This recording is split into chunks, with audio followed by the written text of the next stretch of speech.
قائم الزاوية. تبرهن له شلون قائم الزاوية.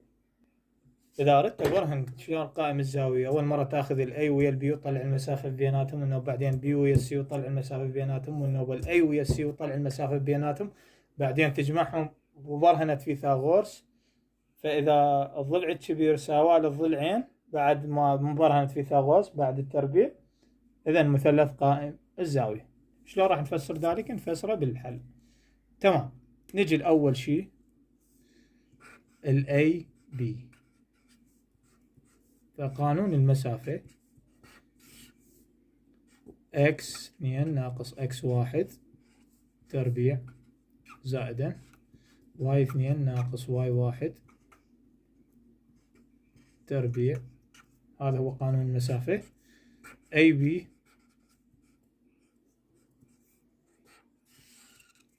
x2 ايش قد قيمتها اللي هي 2 ناقص x1 اللي هو 1 وتربعه زائدا y2 ايش قد قيمتها اللي هي 2 وy1 اللي هو 1 وتربعه.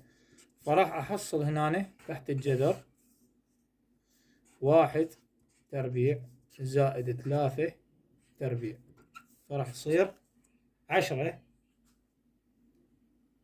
1 تربيع عفوا هنا مو الأي، طبعا هنا 2 ناقص 1 مو زائد، فراح يصير 1 تربيع، فهنا يصير جذر 2. 1 زائد 1 2 جذر 2. تمام. هذا هو الأي بي. تمام.